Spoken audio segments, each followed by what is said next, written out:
اعوذ باللہ من الشیطان الرجیم، بسم اللہ الرحمن الرحیم۔ مدینہ منورہ سے کچھ 110 کلومیٹر جنوب مشرق میں جس مقام پر رسول اللہ صلی اللہ علیہ وآلہ وسلم غزوہ تبوک کے سفر کے دوران گزرے تھے، بیان ہوتا ہے کہ آپ صلی اللہ علیہ وآلہ وسلم نے اپنے ساتھیوں کو نہ صرف تیزی سے وہاں سے نکلنے کی ہدایت کی، اور اس دوران جب صحابہ نے پانی کے لیے ایک کنویں کا رخ کیا تو رسول اللہ صلی اللہ علیہ وآلہ وسلم نے نہ صرف صحابہ کو اس طرف جانے سے روکا بلکہ فرمایا کہ اس مقام سے تیزی سے نکلو۔ قرآن مجید میں اس بستی کو الحجر کے نام سے پکارا گیا ہے، اور یہ علاقہ اب جسے مدائن صالح کہتے ہیں، یہاں لگ بھگ 6000 سال پہلے ایک انتہائی طاقتور قوم سمود کے نام سے آباد تھی۔ عرب مورخین کے مطابق چونکہ اس علاقے میں پانی کی شدید قلت تھی اور عربی میں مال قلیل کو سمد کہتے ہیں، اس لیے یہ قوم سمود کہلائی۔ اس علاقے سے گزرے قدیم کاروانی رستوں کے ہر طرف بلند و بالا عجب شکلوں میں کچھ اس طرح سے پہاڑ نظر آتے ہیں جیسے کسی سخت زلزلے نے اس تمام علاقے کو پہاڑوں کے دامن سے لے کے چوٹیوں تک ٹکڑے ٹکڑے کر کے رکھ دیا ہو۔ رابط سے القوہ تک اور مدینہ و خیبر سے تبوک تک کا تمام علاقہ ہی بربادیوں کے نشانات سے بھرا ہوا ہے۔ ان پہاڑوں کی پتھریلی چٹانوں میں تعمیر گھروں اور محلات کو دیکھ کر اندازہ ہوتا ہے کہ الحجر کے باشندے پتھروں کے درمیان زندگیاں گزارا کرتے تھے۔ کچھ عرصے پہلے مدائن صالح میں حجاز کا سب سے بڑا ریلوے اسٹیشن بھی ہوا کرتا تھا، جس کی عمارت اب تک وہاں خستہ حال انجن اور چند گاڑیوں کے ساتھ موجود ہے۔ بیان ہوتا ہے کہ تب یہاں کچھ آبادی ہوا کرتی تھی، لیکن اب چند گھروں کے سوا یہاں کچھ بھی نہیں۔ خیبر کے جنوب سے لے کے شمال میں اردن تک کا سارا علاقہ بربادیوں کے ایسے نشانات بیان کرتا ہے جنہیں دیکھ کے اندازہ ہوتا ہے کہ الحجر کے باشندے پتھروں کے درمیان کچھ اس طرح سے زندگی گزارا کرتے تھے کہ پھر ان پتھریلی چٹانوں سے ہی وہ اپنے گھر تراشتے تھے۔ پہاڑوں میں موجود گھر اور محلات میں سے کئی پر قدیم زبانوں میں وہاں مقیم افراد کے نام بھی لکھے ہیں۔ مثلا ایک عالیشان گھر پہ شہزادی کا محل عبرانی زبان میں لکھا ہوا ہے، اور کسی گھر یا کسی محل کے دروازے پر دہلیز نہیں۔ قرآن شریف میں اللہ تعالیٰ فرماتے ہیں، اور سمود کے ساتھ کیا کیا گیا جنہوں نے وادی میں چٹانیں تراشی تھیں۔ حضرت صالح علیہ السلام کا نام قرآن شریف میں 9 بار آیا ہے۔ وہ قوم سمود میں حضرت ہود علیہ السلام کی قوم عاد کی تباہی کے تقریباً 100 سال بعد حضرت نوح علیہ السلام کی نسل سے ہی ایک شخص سمود کی اولاد سے تھے، اور یہ غالباً وہ لوگ تھے جو قوم عاد پر عذاب آنے سے بچ گئے تھے۔ یہ بت پرست قوم تھی جو قوم صالح کا مذاق اڑاتی تھی اور کہتی تھی کہ اے صالح، تم خود بھی تو کچھ غور کرو، اگر ہم باطل ہوتے، گناہگار ہوتے، غلط ہوتے تو کیا ہمیں یہ عالی شان محلات، میوہ جات، نہروں کی فراوانی اور یہ سرسبز و شاداب جنت نظیر باغات ملتے؟ اے صالح، تو خود کو اور اپنے چند حامیوں کو تو ذرا دیکھ اور بتا، نقصان میں ہم نہیں، تو خود ہے۔ حضرت صالح علیہ السلام ان کی گمراہی پر دکھ فرماتے ہیں اور کہتے کہ اے نادانو، اپنے عیش و عشرت پہ غرور مت کرو اور خدا کے دین کا مذاق مت اڑاؤ، اس لیے کہ اگر تمہارا یہ غرور و تکبر کا یہی حال رہا تو سب کچھ فنا ہو جائے گا۔ جواباً سمود کے سردار کہتے کہ اگر کوئی رسول ہونا ہی تھا تو ان کے اہل تو ہم تھے، نہ کہ صالح تم۔ اور پھر انہوں نے صالح علیہ السلام سے کسی معجزے کا مطالبہ کر دیا۔ یہ بات میں پہلے بھی کہہ چکا ہوں کہ انسان کی فطرت ہمیشہ یہ رہی کہ وہ حق بات اور عاجزی سے زیادہ طاقت، جادو اور روپے پیسے سے مرغوب ہوتا ہے، دولت سے۔ اور صالح علیہ السلام نے پھر پوچھا کہ کس قسم کا معجزہ چاہتے ہو؟ تو لوگوں نے کہا کہ وہ سامنے جو پہاڑ ہے، اس پہ جو پتھر نصب ہے، اس میں سے ایک ایسی اونٹنی نکال کے دکھاؤ جو فوراً ہی بچہ پیدا کر دے، تو پھر ہم تمہاری باتوں پہ فوراً ہی ایمان لے آئیں گے۔ حضرت صالح علیہ السلام نے اللہ سے دعا کی تو سامنے پہاڑی سے اونٹنی ظاہر ہو گئی اور اس نے فوراً ایک بچے کو جنم بھی دے دیا۔ یہ معجزہ دیکھ کر ایک سردار جندب بن عمرو فوراً ایمان لے آئے، لیکن باقی تمام قوم اپنے وعدوں پہ پھر گئی۔ صالح علیہ السلام نے سب کو تنبیہ کی کہ خدا کا یہ فیصلہ ہے کہ اس اونٹنی کے لیے پانی کی ایک باری مقرر کی گئی ہے، یعنی کہ ایک دن پانی صرف یہ اونٹنی تالاب سے پیا کرے گی، جبکہ ایک دن تم پانی پیا کرو۔ اور معاوضہ چونکہ اونٹنی کے دودھ کی صورت لوگوں کو ملنا تھا، اس لیے وہ فوراً مان گئے۔ یعنی ایمان لانے کی گویا شرط انہوں نے نہیں مانی، لیکن اونٹنی کے معاملے پہ راضی ہو گئے کہ اسے کوئی تکلیف نہیں پہنچے گی۔ کچھ عرصے تک تو لوگوں نے اس اونٹنی کو برداشت کیا اور اس کا دودھ ایک بڑے سے پیالے میں جمع کرتے رہے، جس کے آثار اس آبادی میں، اس پیالے کے آثار آج بھی دیکھے جا سکتے ہیں۔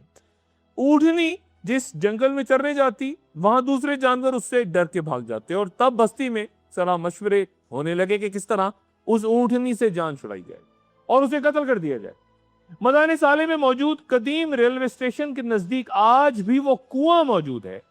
جس کے بارے میں کہا جاتا ہے کہ اونٹنی وہاں سے پانی پیا کرتی تھی، اور تبوک جاتے ہوئے رسول اللہ صلی اللہ علیہ وآلہ وسلم نے غالباً صحابہ کو اسی کنویں سے پانی پینے سے منع فرمایا۔ اونٹنی کو قتل کرنے کا فیصلہ تو ہو گیا، لیکن کسی میں ہمت نہیں تھی کہ اس پر عمل کریں، اور تب دو عورتوں نے قوم سمود کے مردوں کے سامنے خود کو پیش کرتے ہوئے کہا کہ جو اس اونٹنی کو قتل کرے گا ہم اس کی خدمت میں حاضر۔ ایک صبح جب اونٹنی چراگاہ کی طرف جا رہی تھی تو ان لوگوں نے اونٹنی کو بے دردی سے ذبح کر دیا، اور اونٹنی کا بچہ یہ دردناک منظر دیکھ کر چیختا ہوا سامنے پہاڑی میں جا کے کہیں غائب ہو گیا۔ حضرت صالح علیہ السلام کو جب خبر ہوئی تو انہوں نے انتہائی دکھ کا اظہار کرتے ہوئے قوم کو مخاطب کرتے ہوئے کہا کہ وہی ہوا جس کا مجھے خدشہ تھا، اب خدا کے عذاب کا انتظار کرو جو 3 روز بعد تمہیں برباد کر دے گا۔ روایت ہے کہ اونٹنی کا بچہ پہاڑوں میں اس دوران چلاتا رہا کہ یا رب میری ماں کہاں ہے۔ قوم نے حضرت صالح علیہ السلام کی بات سن کے کہا کہ عذاب کا وعدہ تو 3 روز بعد کا ہے، اس دوران کیوں نہ پیغمبر کو بھی قتل کر دیا جائے۔ حضرت صالح علیہ السلام نے پہاڑ کی غار میں ایک چھوٹی سی مسجد تعمیر رکھی۔ قتل کے ارادے سے کچھ لوگ اس مسجد کی راہ میں ایک جگہ غار میں جا کے چھپ کے بیٹھ گئے، تو اوپر سے ایک پتھر لڑک کر آیا جس سے غار کا منہ ہی بند ہو گیا، اور اس طرح حضرت صالح علیہ السلام کو قتل کرنے کا منصوبہ خاک میں مل گیا۔ ابن ابی حاتم حوالہ تفسیر میں بیان کرتے ہیں کہ پہلے روز قوم سمود کے چہرے سرخ ہوئے، اور جب دوسرا دن آیا تو ان کے چہرے زرد ہو گئے، اور جب تیسرا روز شروع ہوا تو چہرے سیاہ ہونا شروع ہوئے، اور پھر ان کو یقین آیا کہ شاید واقعی عذاب آنے والا ہے، اور وہ اپنے گھروں میں چھپنا شروع ہو گئے پناہ کے لیے۔ قرآن شریف میں اللہ تعالیٰ فرماتے ہیں کہ اور جو لوگ ظلم کرتے تھے ان کو ایک ہولناک آواز نے آ پکڑا، اور وہ اپنے گھروں میں اوندھے پڑے رہ گئے، گویا وہاں کبھی بسے ہی نہ تھے۔ سن لو کہ سمود نے اپنے پروردگار سے کفر کیا، سن لو سمود پہ پھٹکار ہے۔ عذاب کے پہلے مرحلے پہ ایک زبردست چنگاڑ کی آواز آئی، پھر شدید زلزلہ جس سے پوری آبادی اتھل پتھل ہو کے چکنا چور ہو گئی، تمام عمارتیں ریزہ ریزہ، اور قوم کا ایک ایک شخص گھٹنوں کے بل اوندھا ہو کے مر گیا۔ جیسا کہ اللہ تعالیٰ فرماتے ہیں تو انہیں زلزلے نے آ لیا تو صبح کو اپنے گھروں میں اوندھے گرے ہوئے پڑے رہ گئے۔ بعض مورخین کے مطابق صالح علیہ السلام حضر الموت آ گئے، اور وہاں ان کا مزار بھی ہے، 280 سال کی عمر انہوں نے پائی، جبکہ کچھ کے نزدیک آپ مسجد الحرام میں کعبہ کی مغربی جانب مدفون۔ قوم عاد کی طرح یہ قوم سمود بھی عرب باعدہ کہلاتی ہے، یعنی حضرت ابراہیم علیہ السلام کی تشریف آوری سے 2000 سال پہلے ہلاک ہو جانے والے عرب۔ ان میں سے کچھ قریشی کا شکار ہو گئے اور باقیوں کو عذاب نے آ گھیرا، اور آج جو عرب دنیا بھر میں مقیم ہیں ان کی بڑی تعداد قحطانی عرب ہیں، جو کہ یمن کے ایک شخص قحطان کے 24 بیٹوں میں سے ایک یارب کی نسل سے اکثریتی عرب آج پوری دنیا میں کہلاتے ہیں۔ وہ یمن کے اثر عرب ان عربوں سے مختلف ہیں جو حضرت اسماعیل علیہ السلام کی اولاد سے قبیلہ قریش کے ادنی عرب ہیں، اور یہ بات میں پہلے بھی کہہ چکا ہوں اور دوبارہ اس لیے دہرا رہا ہوں کہ جب آخر الزمان میں یمن کا ذکر آئے تو آپ کے ذہن میں یہ بات رہے کہ اصل عربوں کی طرف اشارہ ہو رہا ہے، یعنی یمن کے عربوں کی طرف، حجاز میں مقیم عرب اصل عرب نہیں۔ یہ بھی یاد دلاتا چلوں کہ اسرائیل یعقوب علیہ السلام کا لقب تھا، جو کہ اسحاق علیہ السلام کے بیٹے اور یعقوب علیہ السلام کے پوتے تھے۔ اور یہ بھی بیان کر چکا ہوں کہ بابل کے بادشاہ بخت نصر نے حضرت سلیمان علیہ السلام کا تعمیر کردہ ہیکل سلیمانی یا فرسٹ ٹیمپل جب یروشلم پر پہلے حملے کے بعد تباہ کیا تھا، تو بنی اسرائیل کے کئی قبیلے وہاں سے ہجرت کر گئے تھے، اور کئی کو بخت نصر اپنے ساتھ غلام بنا کے لے گیا تھا۔ یہ قبیلے بنی اسرائیل کے گمشدہ قبیلے یا لاسٹ ٹرائبز کہلاتے ہیں۔ یہ لوگ اپنے مرکز یروشلم سے تو دور چلے گئے، لیکن بہرحال یہودی رہے اور ان گناہوں کے غالباً مرتکب نہیں ہوئے جو بعد میں پیچھے یروشلم میں رہ جانے والے یہودیوں کی اولادوں نے پیغمبروں کی نافرمانی اور ان پہ ظلم کی صورت کیا۔ چند یہودی قبائل ہجرت کر کے یثرب یا مدینے کی طرف آ گئے، اور ان کو یقین تھا کہ وہ بادشاہ جس کا دوسرے یہودی جو کہ یروشلم میں رہ گئے تھے وہ انتظار کر رہے ہیں، وہ یہاں یعنی مدینہ یثرب کے نخلستان میں سامنے آئے گا۔ لیکن وہ حجاز میں مقیم عربوں یعنی اسماعیل علیہ السلام کی اولاد کو چونکہ تسلیم ہی نہیں کرتے تھے، اور نہ ہی خود حضرت اسماعیل علیہ السلام کو، اس لیے وہ کہتے تھے کہ کوئی ایسا شخص یہاں آئے گا جو حضرت اسحاق علیہ السلام کی نسل سے ہوگا۔ دنیا میں آج بھی اس بات پہ بحث اور تحقیق جاری ہے کہ وہ یہودی جو بخت نصر کے دور میں یروشلم سے نکل گئے تھے ہجرت کی صورت یا غلام بنا کے بادشاہوں نے لے لیا تھا، وہ کہاں کہاں جا کر پھر آباد ہوئے۔ یہ غالباً 12 قبیلے تھے۔ بھارت کی ریاستوں میزورام اور منی پور، ایتھوپیا کے بنت اسرائیل قبائل، نائجیریا کے اگبو یہودی، اور پھر مغل شہنشاہ جہانگیر کے دور میں معروف محقق رحمت اللہ ہراوی کی فارسی کتاب مخزن افغانی کے مطابق پختون بھی بنی اسرائیل کا ایک قبیلہ تھا جو مشرقی جانب ہجرت کر گئے تھے، اور یہی دعویٰ تاریخ فرشتہ میں بھی کیا گیا ہے، اور یہ بھی بیان ہوا ہے کہ خصوصاً یوسف زئی پختون حضرت یوسف علیہ السلام سے نسبت رکھتے ہیں، اور یہ نام وہیں سے آیا۔ اس نظریے کے کئی علماء اور مورخین سخت مخالف ہیں اور اسے رد کرتے ہیں، اور لیکن اس بات پہ صدیوں سے بحث جاری ہے۔ لیکن اس بحث سے باہر نکالتے صرف اس آیت پہ آپ کو غور کرنے کی گزارش کرتا ہوں، اور ہم نے ان کو جماعت جماعت کر کے منتشر کر دیا۔ بعض ان میں سے نیک ہیں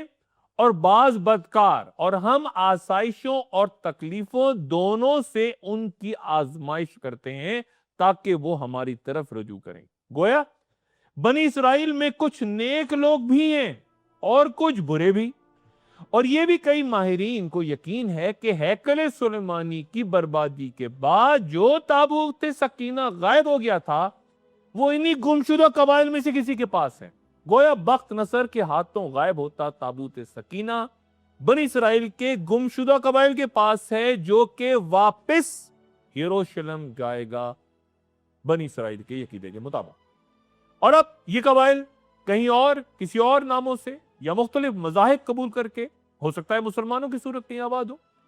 اب ذرا آخر زمان سے پہلے ہوتی جنگوں سے متعلق اس حدیث پہ غور فرمائیے۔ حضرت ابو ہریرہ رضی اللہ تعالیٰ عنہ سے روایت ہے کہ رسول اللہ صلی اللہ علیہ وآلہ وسلم نے فرمایا کہ جب بڑی جنگیں ہوں گی تو اللہ تعالیٰ اجمیوں میں سے، غور فرمائیے، عربوں میں سے نہیں، اجمیوں میں سے ایک لشکر اٹھائیں گے جو کہ عربوں سے بڑھ کر شہسوار اور بہتر ہتھیار والے ہوں گے،